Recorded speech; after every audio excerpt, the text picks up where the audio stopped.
안녕하세요. 민트세무사입니다. 오늘은 지난 가지급금 영상 1편 가지급금 발생 이유에 이어 가지급금이 쌓였을 때 구체적으로 세법상 어떤 페널티를 받게 되는지와 이미 쌓인 가지급금에 대한 해결 방법은 없는지 알아보는 시간을 갖도록 하겠습니다.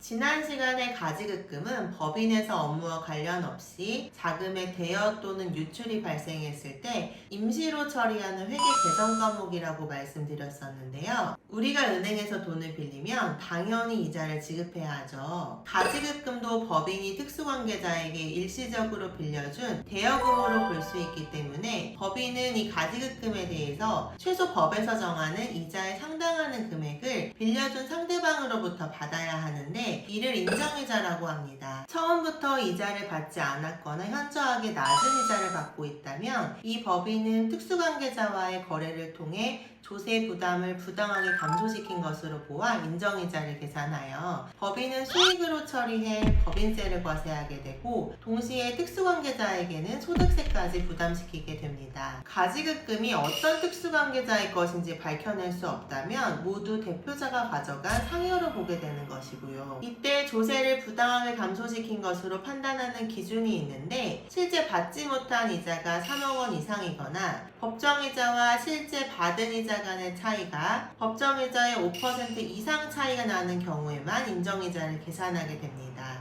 현재 법정이자를 구하는 방법은 두 가지 중에 선택을 할 수 있는데 하나는 가중평균 차입이자율이란 것이고 다른 하나는 당좌대출이자율입니다. 가중평균 차입이자율은 법인이 이미 보유한 차입금의 이자율을 가중평균하여 구한 이자율이고 당좌대출이자율은 법에 정해진 이자율로 현재는 4.6%입니다. 최근에 금리가 많이 올랐기 때문에 당좌대출 이자율은 세법이 개정되면 더 높아질 수도 있습니다. 마지막으로 앞서 제가 특수관계자라는 얘기를 계속 했었었는데 특수관계자는 법인과 경제적인 연관관계에 있거나 지배적 관계에 있는 주주 또는 그의 친족, 대표이사와 같은 임원 또는 그의 친족 등 법인의 지배적인 영향력을 행사할 수 있는 사람일 수도 있고 또 그 어떤 법인과 같은 회사일 수도 있습니다.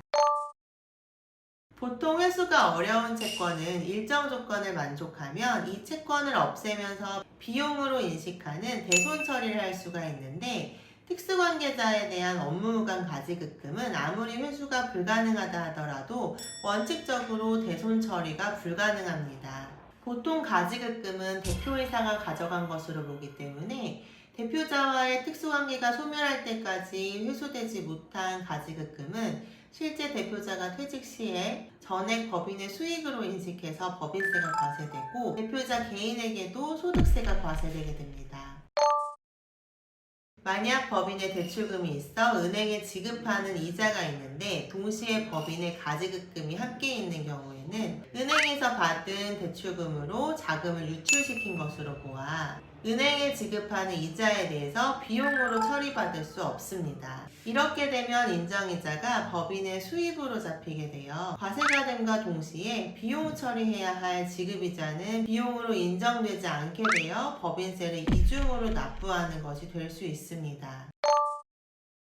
가지급금은 일종의 대여금으로 재무제표에서 자산 계정 과목 중에 하나라고 말씀드렸었습니다. 법인에서 받을 돈이라고 계상해 놓긴 하였지만 받을 수 있을지 여부가 불투명하기 때문에 부실 자산으로 자산 규모의 왜곡을 가져올 수 있기 때문에 실제 기관에서는 기업을 평가 시 이 가지급금과 같은 부실 자산을 제외하고 실제 자산으로만 기업을 평가하기도 합니다. 따라서 재무제표상에서 가지급금이나 가수금과 같은 계정이 있을 시 좋지 못한 평가를 받을 수도 있습니다.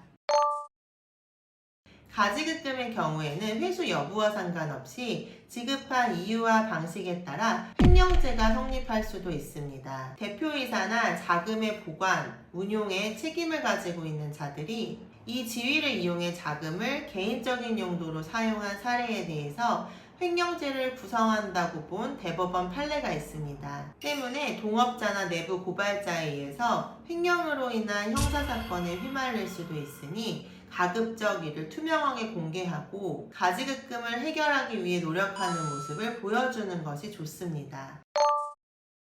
가지급금을 해결하는 방법은 쉽게 말해 대표이사나 특수관계자가 그 돈을 다시 법인에 갚아 넣으면 됩니다. 그러나 개인적으로 자금을 일으켜서 개인이 대출을 받아서 그 돈을 법인에 넣고 개인적으로 이자를 부담한다? 처음부터 그렇게 해결하시려고 했으면 법인 자금을 가져다 쓰시지도 않으셨겠죠.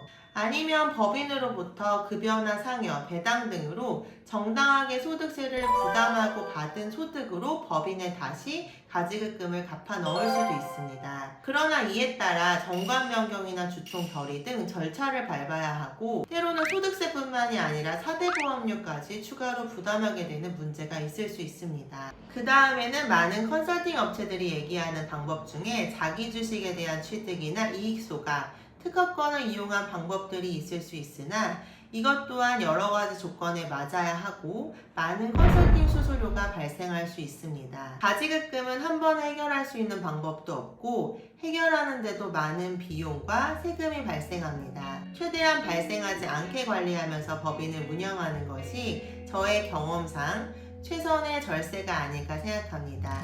민트 세무사의 속 시원한 세금 이야기 다음 시간에 만나요. 안녕.